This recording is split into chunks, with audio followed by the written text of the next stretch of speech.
Hey, it's Scott, and welcome to my channel, San Marcos Makes. If you had me to pick that one dish that I'm gonna order almost always at the American style restaurant, it will always be a chicken fried steak. That perfectly crunchy steak poured with cream gravy, that's what I want. That's what we're gonna make today, but with a twist. Yes, many recipes out there for the chicken fried steak, but not a lot use good old saltine crackers. So my breading, we're gonna use saltines. Let's see how we do it. Let's first talk about materials you're gonna need and a few ingredients. So first you're gonna need to decide how you're gonna fry. Are you gonna deep fry or are you gonna pan fry? I'm gonna pan fry or shallow fry using cast iron, but you could definitely use nonstick skillet or whatever you normally do to fry or make a burger.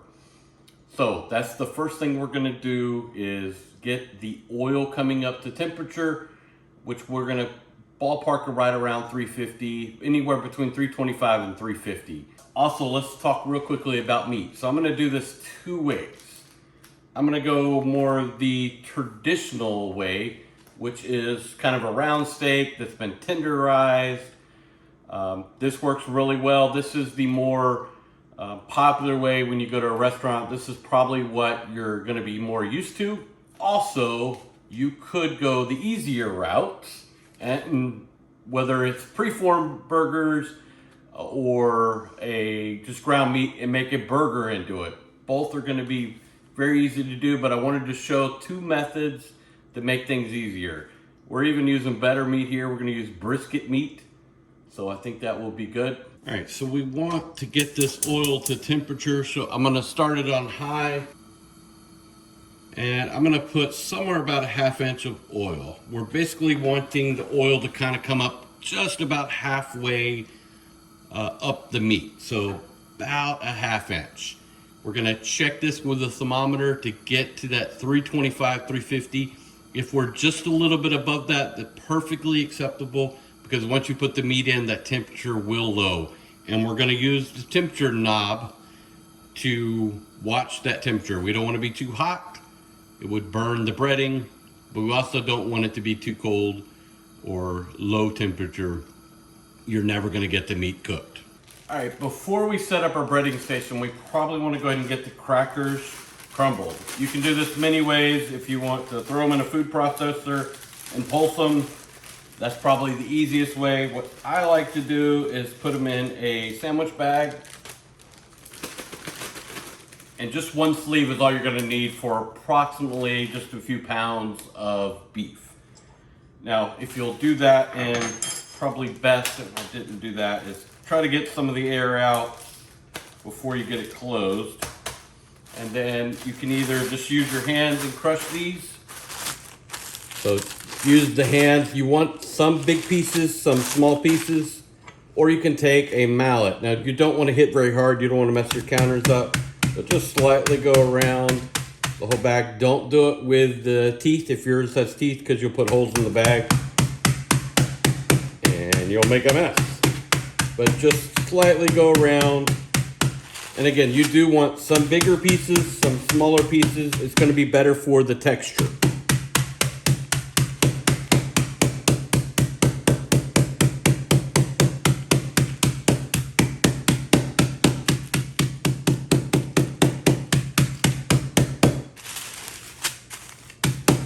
So just flip it around a couple times. Make sure nothing is too big. You definitely don't want too big a pieces. But that's roughly what we're looking for, which I'll open this up and kind of show you. So you can see there's definitely some almost flour-esque pieces, but then there's also some bigger ones. That'll give you a really good texture.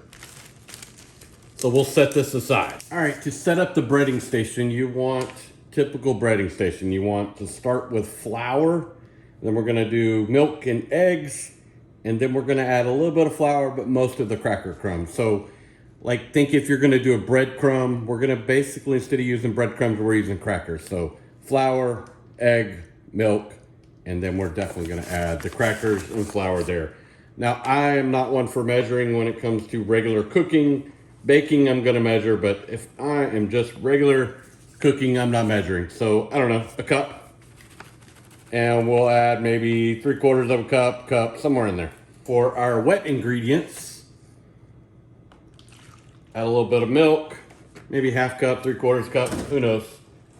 And then we're gonna add 2, and these happen to be farm fresh eggs from the Farquhar farm, my parents. So you'll notice that the yolks are much yellower, orangey-ish.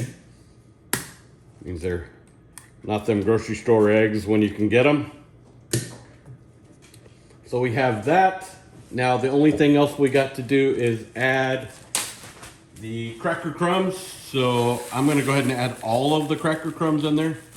All right, so when you season flour, my favorite chef used to always say, I don't know where you buy your flour from, but mine don't come seasoned. And that is correct. So I'm adding some salt in all 3 items. Now, of course, the saltines do have salt, but you can definitely add a little bit more. I'm using kosher, so it may look like I'm adding a lot more, but it's kosher salt, so kind of double the salt taste. I'm also gonna add a little bit of onion powder. And I don't even mind it in all of it because I really love onion powder. I would also normally add garlic powder. I happen to be out at the moment, so I'm gonna skip it, but I am gonna add fresh black pepper to the mix on all 3 stations. Now, I like a lot of black pepper, so when I'm gonna get ready to eat mine, I am gonna crack a ton of black pepper on mine. And then you just wanna simply mix this up. So we have that one mixed up. Mix up the milk and the eggs. Make sure you break up those yolks. I'm gonna mix this up or get in with your hands. So you want that kind of floury cracker crust. If you only do crackers, what I have found in doing this a lot is the breading does not want to stick very well, or the pieces are so a little bit bigger than regular flour, so it's hard for it to stick. You could probably pulse with the food processor and get it tiny to make it work, but just adding a little flour, doesn't take away much of the taste and much easier. So we like that. So once you got all 3 set up, then we're gonna be ready to bread. Now that you've got your breading station set up, we want to, what I think is easier, I want to get it all done at one time, get them on a cookie sheet so that my hands don't have to get dirty. I want to get my hands dirty once, get them here before I get ready to frying. One other thing that, in the beginning of the video, I showed you to heat the oil up. And if you've never done this, I would wait because you don't know how long it's going to take. I've done this many times, so I am comfortable. I know approximately it's gonna take somewhere between 5 to 10 minutes to heat that oil up. But if you're worried, it will not hurt the steaks to set out a little bit. So if you wanna get them all breaded and then turn your heat on, feel free to do that. All right, so we're gonna take the steaks. And if you've never seen these, it's ran through a tenderizer to make this a little bit tender. These make the perfect chicken fried steaks. This is like if you go to Longhorn Steakhouse or places like that, a Saltgrass, any of those types of places. This is the type of meat that they're using. It's a very cheap and affordable piece of meat, and this is gonna give you the best texture. So we're gonna stick it in our just regular flour, and I know you'll hear a lot of people go one hand method. Whatever, get your hands dirty. You can wash them off. So I'm gonna actually put it in the flour, and because this has there's a lot of texture inside, I want to not only put it in, I want to push down in it, get it in all of those crevices. And then we want to shake it off. When you make a breading that you cut it and it just immediately falls off, that's because there's been 2 things. It could be the meat is wet, but a lot of times they've just left on this first one, they've left too much breading on it. So we want to get it because this is what's gonna keep everything kind of bind together. But that's all you're looking for. You really don't want a lot of flour. You want a very thin layer on this one. All right, and then we're gonna go into the egg wash. So we want to really get that nice and coated. And then we're gonna get to our last layer. And you do want to let this drip off just a little bit, but you obviously want it wet. Same thing, we want to push this all down in the crevices.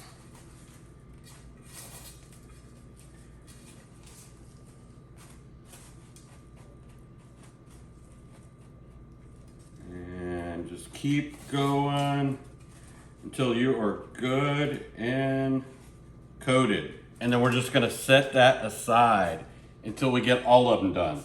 Now real quickly, I'll switch to a hamburger patty. Now these you can obviously make by hand. These were pre-made. So I like the quality of this, but they were a little too thick for me. It's gonna take a long time to get to the very center of this. So I'm actually gonna kind of, before I put any breading, just lay it out a little bit to make it thinner. If not, that middle is never gonna get done. And this is not the time you want a rare burger or rare chicken fried steak. And the reason you don't, it's gonna make the juices too much. You don't want a juicy chicken fried steak. It'll mess your breading up. I guess is the best way to put it. But same kind of thing. We're gonna get it down in the flour. We're gonna get every ounce of that in this first coat of flour. A lot of times with a hamburger meat, it will crumble on you. And if it does, hey, instead of a chicken fried steak, we're having chicken tenders. It's no big deal if it does. Like, I'm positive this piece right here is probably gonna fall off. I don't know if you can see that, but it's probably gonna fall off. I'm not worried about it. Then we're gonna have chicken fingers. No big deal. So we're gonna put this in here. I mean, not chicken fingers. I said chicken fingers. Now we have steak fingers. And that'll be fine by me too. All right, so we are gonna do the exact same process for this steak, and then we have 2 more to make up. Okay, so I got my temperature just under 350, right where I want it. So there's some safety here. If you're not used to deep frying, especially if you have gas, you don't want to overfill it. You don't want the oil to come out and hit the flame. Kitchen fire. Always best to have a fire extinguisher. All right. So to fit in this pot for me, I can probably only get 1 or 2 of these in here. Cook in batches. Monitor your temperature. If it gets too hot, raise it. Lower it. So I'm gonna set my first chicken fried steak in. Be very careful on the splash. Take it all the way down and let it go. If it's too hot again, bring it down. And we'll also do the others. Now these will cook at different lengths of time, but we'll monitor them. Hopefully this is all gonna fit in there. Yeah, that'll work. All right, so at least 3 or 4 minutes per side. One other thing while the batches are cooking, I also preheated my oven to 200 degrees. What that will do is keep my steaks warm. So I'll have a cookie sheet with some paper towels on them. You want some kind of like a rack, so because you do not want the steak to lay on. You want some airflow, otherwise you're going to get a soggy steak. But we can keep them in the oven at 200 to get the rest of the food and the steaks cooked. But if you're working on sides, doing mashed potatoes and gravy, that is where you want to store them. You don't want to store them on the counter. They're going to get cold. All right, you can see that they're going to be golden brown. Now, the tenderized steak is going to definitely cook quicker, so I'm going to take care of it first. And a lot of times I try to use 2 hands here. So I might get some tongs and a spider, and I'm going to turn it, but I'm going to be very careful on the splash. Same thing with the hamburger patty. I'm going to be very careful with the splash, but look at that color. Looks beautiful. But I'm going to go few more minutes here, and then I'll even turn it over one more time just to get this side crisp, because if not, it will sog just a little bit. So when I turn it over, it'll just be for a minute just to crisp it up. All right, so we're gonna flip it over one more time to get it good and crisp. Again, use 2 hands, it will help you. Look at that side. Ooh. Same thing with a hamburger. So we're just gonna let it go on this side for a minute, and then we'll pull those out. All right, so these appear to be done. So we're gonna pull these out, and we're gonna let it drip just a little bit. But then we're gonna place it on the rack, and then this is gonna go straight into the oven. Now, before you put the next round in, you do want to check that temperature. So for my pan right now, yeah, we're a little cold. So I'm gonna bring that temperature up again, or let it be setting here just for a few seconds to get back to temperature. But don't put the food into cold oil. You're gonna get soggy meat. So the steaks are done. Let's get it on the plate. And you wanna talk about crispy. Listen to that. That's crispy. So, going to put gravy on. And if you don't have time to make gravy, do what I did. Use the bag stuff. It's fine for this. Put a little gravy. And I've got to have lots of black pepper on mine. Now, let's see how we did. So let's cut this and try it out. That'll work. Get you a good piece. Make sure it's got a little gravy on it.